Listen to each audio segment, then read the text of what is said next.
top of a road that it is Maram. Honorable Simon Mulongo is where? Because we need to be serious. So you are saying you are sorry.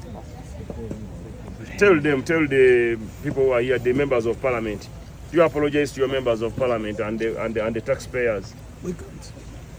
No, let him apologize to you. Honorable Mulongo is where? Honorable, what is he saying? So he's saying that Maram was down, then on top he put the soil. But when we dug down, that is the road, original road. So they brought ready soil meant for growing beans and coffee, put on top, and they are calling it Maram. But at the end of it all, he has apologized that he's sorry, he made a mistake. I'm not saying that I made a mistake. I'm saying that it has rained. When you see the sides on the shoulders of the road, you can see very good Maram. This Maram, when the vehicles move on the road, they keep taking away the particles on the road. When did you make this road? Not 1.5. When did you make this road? You made the road 9 days. When my letter came out that I'm coming to inspect projects. But this is a road of, we made it in the second quarter. Wogenda ku internet right now, there's a general appreciation of okusima omulimo Balaam gwakola. Of course, there are some Ugandans abali pessimistic abagamba nti is doing it for show for the cameras. But overall, most Ugandans are appreciating omulimo gwali mukokola. He's been a minister for a few days, a few weeks, but he's had a big impact compared abamusookawo. He's moved a few districts, n'alabisa teachers, healthcare workers.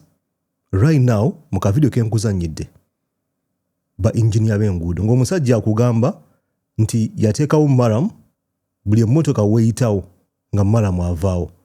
In his mind, he doesn't realize the level of insanity, the level of madness in the words byali mugamba bana Uganda. Nazimba oluguudo, but whenever the road does its purpose, nga Maram avaawo. So what do yagala utekeho Maram emmotoka zireme kuyitawo, then what's the purpose of the road? But why is this important? Video eyo.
Bosco.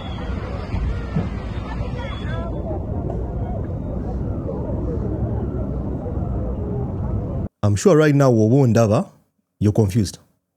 Oli kwebuuza lwaki Shaba ndaga Balaam mu kaseera ke kamu n'andaga Muwanga Kivumbi. The government oba people in authority need to learn something.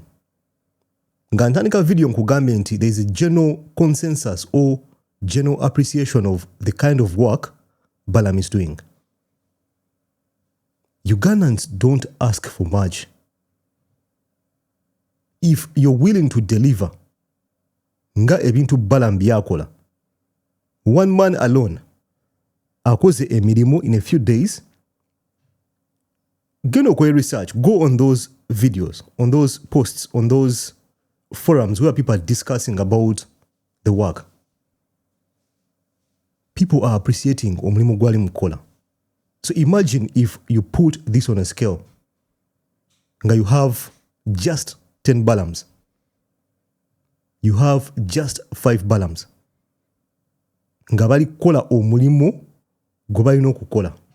Kale gwandaba nga you're pessimistic, nga you doubt everything ekikusala mu maaso nga bali mu kukola show balamu gyali mu kukola. Ugandans don't ask for much. They ask for basics. Ebintu ebitandikirwako. Malwaliro, nguudo nnungi, transport, security emala, ndwadde ngenze mulago, I can be treated, nsomye, nfunye degree yange, nfunye omulimu without gamba nogu, without ani gwomanyi. But then we have a wing of some officials in government who think by using fear, arresting and okusaawo embere yabaddewo ku Muwanga Kivumbi is the way to go. No, it's not. You can easily crush opposition by doing what Balam is doing. You can easily end the career of most opposition leaders or opposition figures by providing basic services. By ensuring into what they send. Because I think government gives money for roads, hospitals. Nature tulabiye konti.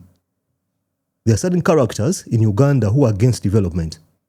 Nti sente, government as well as local government, over to ministries and people embezzle that money. If you can handle that, you provide basic services to Ugandans. Tuwetaaga kukola biri. Tuwetaaga kukwata abantu. You don't need to ambush people in roadblocks. I can actually place an argument nenkugamba nti providing services is really basic. Mono video, I'm going to emphasize the word basic. Ebitandikirwako. It's cheaper than doing all what you've been doing. It's way cheaper. And it's more satisfying. Ngena kuwa challenge gwandaba. How many friends do you know nga they genuinely want to become bakulembeze begwanga? I'm going to guess ngambe 0. Same thing applies to me. There's a very, very, very small section of Ugandans abagala obufuzi. But there is a large section of Ugandans who crave basic services. Nti wozibawa, no matter who runs, no matter who leads, they won't question you. Tebagenda kusa kuombera, they won't be on the internet abusing you. So engudo zizimbi. You have hospitals. There is low levels of corruption, embezzlement. The leaders are doing their jobs. People are paid. Teachers are paid. Hospitals are paid. Opposition leader oba omuntu wa opposition agenda kugamba ki? Mbuza gwandaba. You're running for a certain office X. Olimu opposition. The people in power are doing a good job. Bana Uganda ogenda bagamba ki? It's easier to silence the opposition people by providing or doing the jobs you're meant to do than taking that road. And it's cheaper. Because one built road will last you 100 years. A good education system will always run. Ebitanga engine. Ochukola omulundi gumu nechigwa. But then we have a section of leaders, a section of people right now in power who think you can neglect all those and take that route. You never. You can't silence people from making noise if you take that route. The easiest and cheapest way of silencing them is by services. Like what Balam is doing. He's not doing anything miraculous.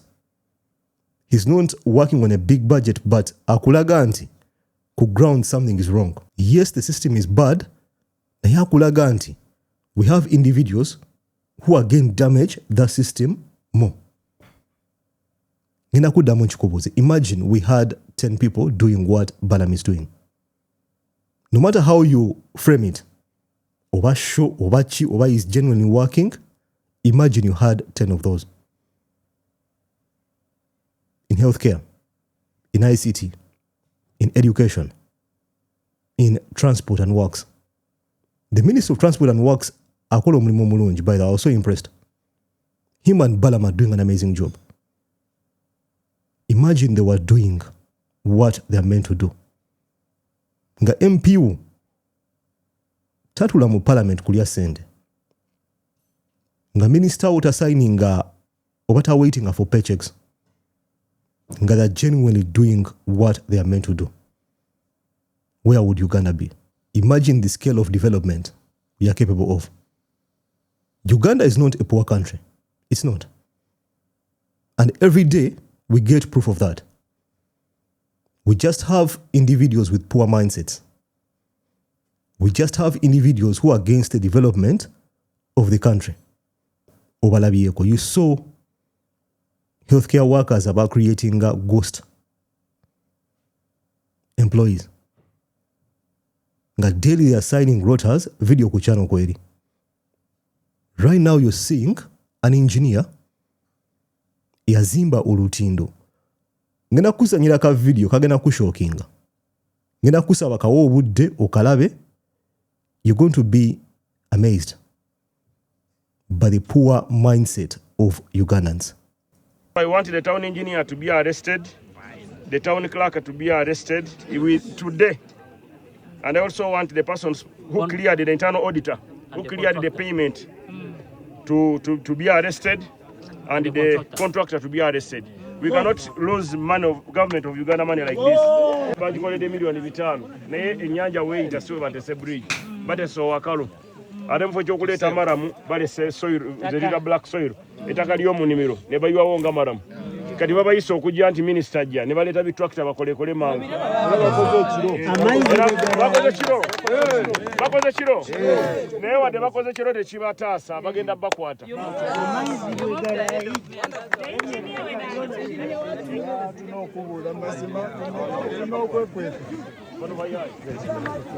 Kampozinge muko. Imagine bakuwadde sente oyina river eyita wano.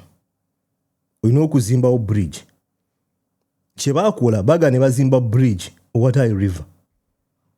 Ne basimayo oba nguyite mwala amazzi ne gagendayo. Like genuinely what's wrong with some people? Genuinely what's wrong with some Ugandans? So what's so hard with building the bridge we know kubera? I'll tell you, it's cheaper. Balute Keri, they save half of a budget. Not even half. Like 3/4 of the budget, never ziria. Nevalia olutindo olwandi yambye trade, abantu okusala, so they are doing a disservice to the common man who pays tax. Tugenda kukiriza bino. Okulya sente z'omuwi w'omusolongo zirya nga bw'oyagala.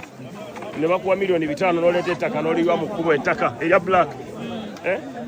Ennyanja omusajja agambye yeeno. Kati ennyanja webanga yeeno. Ate lwaki okwata bridge n'ogitwala eri? Oba tali nnyanja n'okuleekingawo ennyanja endala.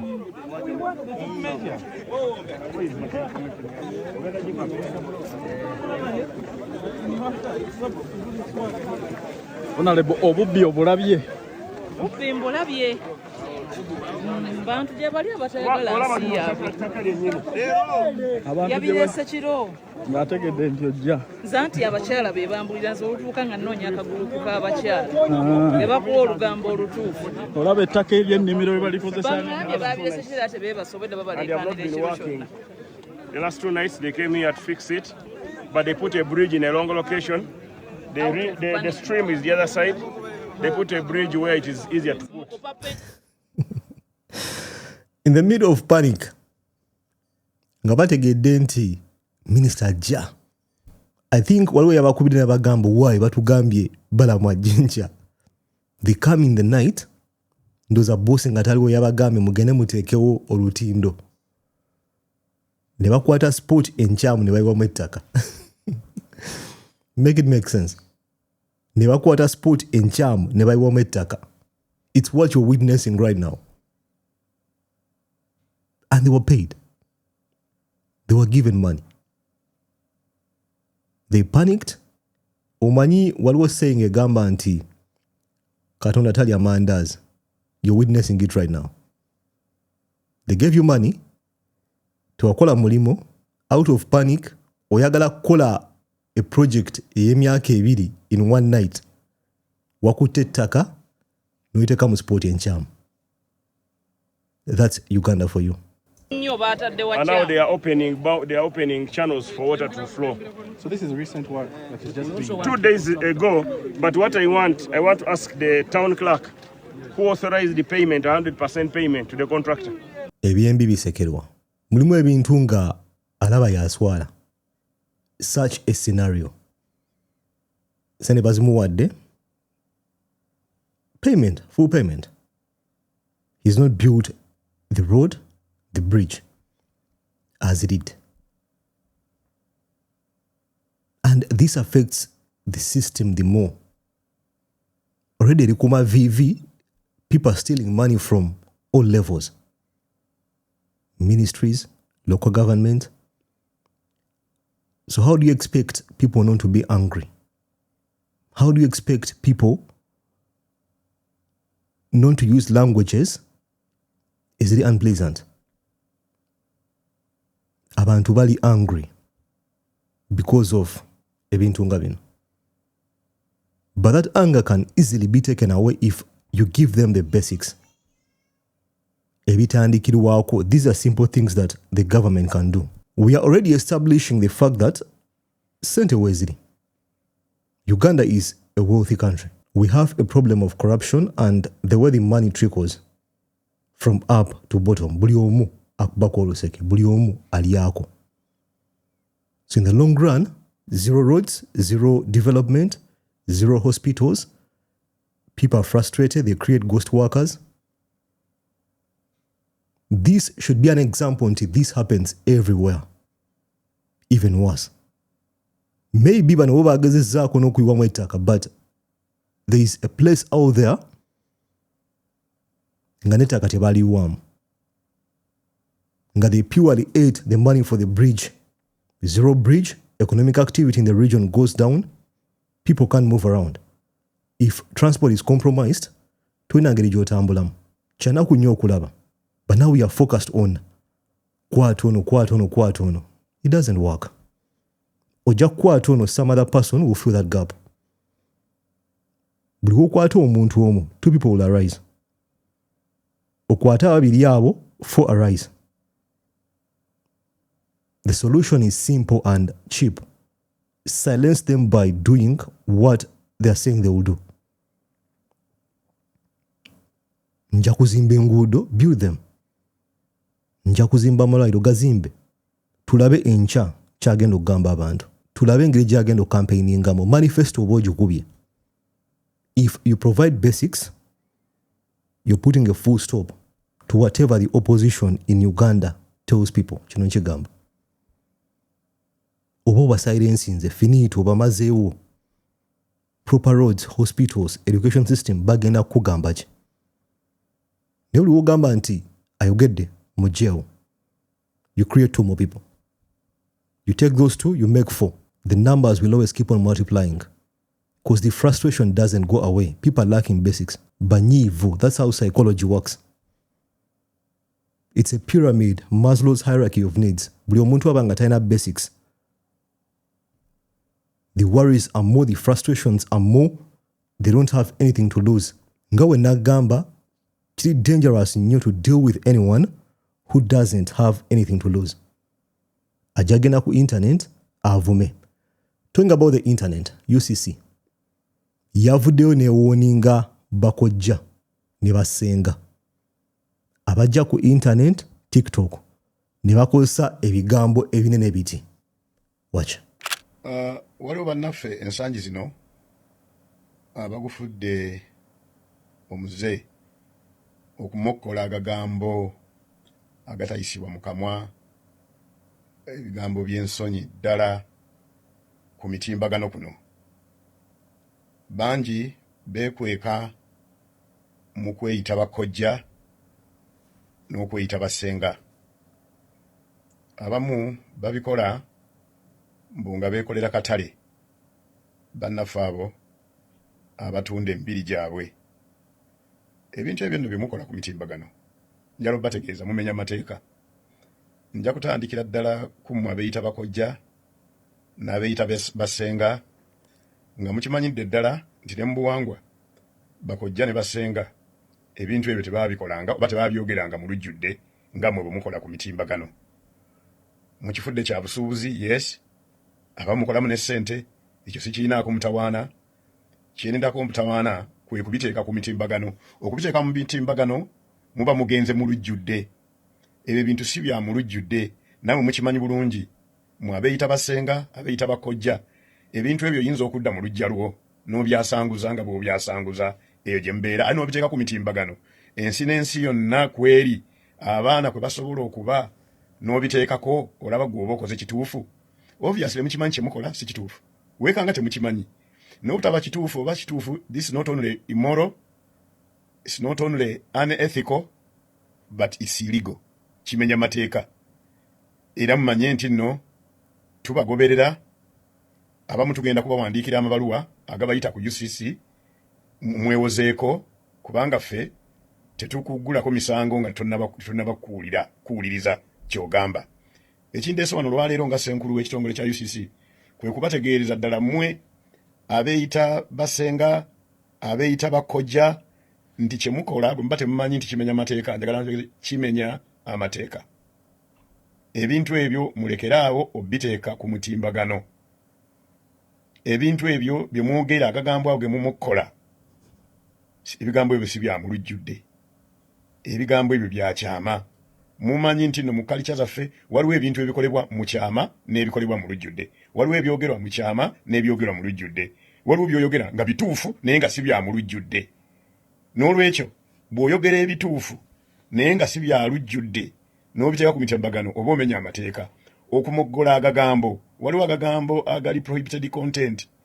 Mwogera mu ngeri ya kijega nnyo, ebintu bajjajjaffe abamu baayogeranga ne babikkako ne babisaaniika, temukyasaaniika olw'okuba mwagala zi likes, olw'okuba mwagala mbu abantu baseke, abantu baseke nnyo mulowooza bye mukola bituufu.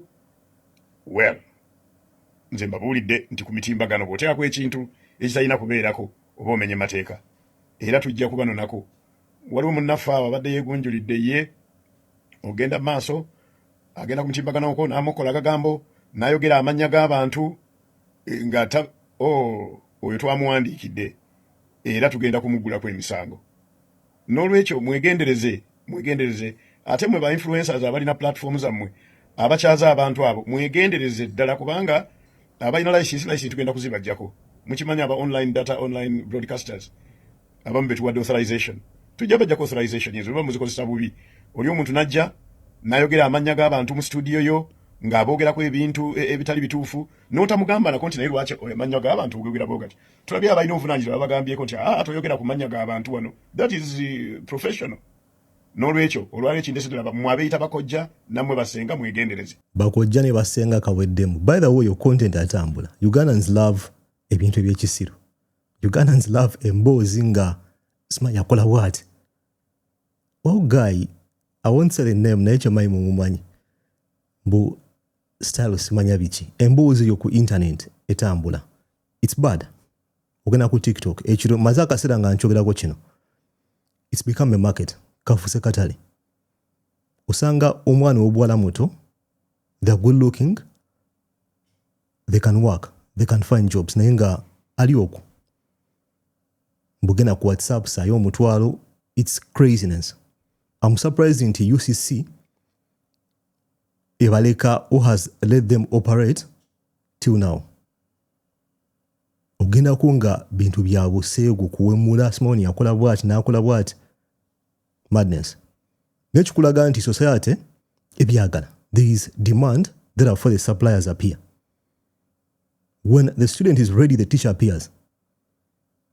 Omusomi waba yetegese, omusomesa ajja kulabika. Yes, we accept there is an issue of bakojja ne basenga. I'm against all that sort of content.